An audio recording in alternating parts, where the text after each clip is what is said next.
আজ আমরা শিখব প্রিপোজিশন অন এর ব্যবহার। আগের ভিডিওতে প্রিপোজিশন কাকে বলে তা বুঝিয়েছিলাম। ওই ভিডিও না দেখলে দেখে নিও। তাহলে দেখো, প্রিপোজিশন অন ব্যবহার করব বা করি সময়ের সঙ্গে, স্থানের সঙ্গে আর অবজেক্ট এর সঙ্গে। তাহলে দেখো, on as preposition of time, সময়ের সঙ্গে। স্পেসিফিক ডেজ অ্যান্ড ডেটস, নির্দিষ্ট দিন এবং তারিখ এর সঙ্গে আমরা ব্যবহার করি।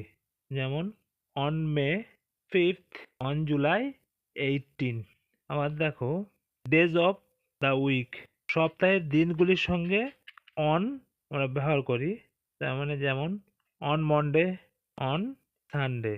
আবার উইকেন্ডের আগে আমরা অন ব্যবহার করি, যে অন দ্য উইকেন্ড, মানে সপ্তাহান্তের আগে অন বসে। রিপিটেটিভ ডেজ মানে পুনরাবৃত্তিমূলক দিন, বা বলতে পারো যে দিনগুলি কিছুদিন পর পর আসে, তার আগে আমরা অন ব্যবহার করি বা বসাই। On Saturday, on Republic day, on your birthday, on their anniversary. তার মানে শনিবার, রিপাবলিক ডে প্রজাতন্ত্র দিবস, অন ইয়োর বার্থডে তোমার জন্মদিন, অন দেয়ার অ্যানিভার্সারি যে তাদের যে বিবাহ বার্ষিক। মানে এই দিনগুলো বারবার আসে, তার জন্য এর আগে আমরা অন বসাই। পরে দেখো, one one day or time off day, একদিন বা দিনের সময়। যেমন উদাহরণ দেখো, on Sunday afternoon, on Saturday night, মানে সানডে রবিবার বিকেলে, আর অন স্যাটারডে নাইট হচ্ছে শনিবার রাত্রিরে। ডেটস মানে তারিখের আগে আমরা অন ব্যবহার করি। On 17, on 10th। আবার দেখো, টাইম এক্সপ্রেশন বা সময়ের অভিব্যক্তির আগে আমরা অন বসে। যেমন on time, on the hour, এইরকম ভাবে আমরা ব্যবহার করি বাক্যে। তাহলে কয়েকটা উদাহরণ দেখো, my birthday is on July 17, আমার জন্মদিন 17 জুলাই। দেখো, জুলাই 17, তার আগে অন বসিয়েছি। পরের বাক্য দেখো, he left on Christmas day, ক্রিসমাসের দিন তিনি চলে গেলেন। দেখো, ক্রিসমাস একটা একটা হলিডে, তার আগে আমরা অন বসিয়েছি। পরের বাক্য দেখো, we uploaded the documents on time, আমরা আমরা যথাসময়ে তথ্যগুলি জমা করেছি, বা আমরা যথাসময়ে নথি আপলোড করেছি। এখানে এই অন টাইম আমরা ব্যবহার করেছি যে সময়ে অভিব্যক্তি হিসেবে। পরে দেখো, যে on as preposition of place, স্থানের সঙ্গে আমরা অন কিভাবে ব্যবহার করব। যে অন এ সারফেস, মানে একটি পৃষ্ঠে বা তল, যেমন দেওয়াল বা টেবিল, তার আগে আমরা অন বসাই। যেমন অন দ্য ডেস্ক, ডেস্কে, অন দ্য ওয়াল, দেওয়ালে।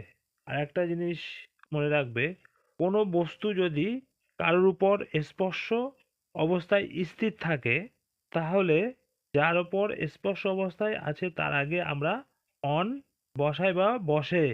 বা দেখো, মাউন্টেন হচ্ছে পর্বত বা পাহাড়ের আগে অন বসে, যে একটি পৃষ্ঠ বা সারফেস হিসাবে পাহাড়ের উপর থাকা বোঝায়। আবার স্ট্রিট, রাস্তা বোঝাতে তার আগে আমরা অন বসে, বা যেমন অন এ রোড অথবা হাইওয়ে, যে নির্দিষ্ট স্থান বর্ণনা করতে ব্যবহার করা হয়। যেমন এক্সাম্পল দেখো, there is a gas station on the national highway. এখানে অন কিন্তু রাস্তার কথা বলা হয়েছে, কিন্তু যে গ্যাস স্টেশনটা আছে রাস্তার উপরে, সেটা কিন্তু বলা হচ্ছে, বোঝাচ্ছে না। কিন্তু যে হাইওয়ের পাশে অবস্থিত গ্যাস স্টেশনটা, সেটাই বোঝানো হচ্ছে। প্ল্যান্টস, গ্রহ বোঝাতে অন বসে। যেমন অন মার্স, মঙ্গল গ্রহে। আবার ফ্লোরস অফ বিল্ডিং, বিল্ডিংয়ের ফ্লোরের সংখ্যা বোঝাতে তার আগে অন বসে। যেমন অন দ্য 5th ফ্লোর, 5 তলা। তাহলে কয়েকটা উদাহরণ দেখো। We live on the 5th floor, আমরা পঞ্চম তলায় থাকি বা আমরা 5th ফ্লোরে থাকি। পরের বাক্য দেখো, এখানে ফ্লোরের সংখ্যা বোঝাতে আমরা কিন্তু অন বসিয়েছি। পরের বাক্য দেখো, দেয়ার আর পিকচার অন দ্য ওয়াল, দেওয়ালে ছবি আছে। দেখো এখানে ছবিটি দেওয়ালে স্পর্শ উম, স্পর্শ অবস্থায় আছে বা ঝুলে আছে, তার জন্য আমরা কিন্তু অন বসিয়েছি। পরের বাক্য দেখো, arrange the books on the shelf, তাকের উপর বইগুলি সাজিয়ে রাখো। এখানে কোনো কিছুর উপরে কথা বলা হচ্ছে, সেই জন্য আমরা অন ব্যবহার করেছি। যে অনের এর অন্যান্য ব্যবহার দেখো, নদীর তীরে বা ধারে বোঝাতে অন বসে। তো Hooghly is on the Ganga river, এখানে কিন্তু অন নদীর তীরে বা ধারে বোঝাতে ব্যবহার হয়েছে। আবার সীমানার উপর বোঝাতে অন বসে। যেমন the Kashmir is on the north on India, Kashmir ভারতের উত্তরে অবস্থিত।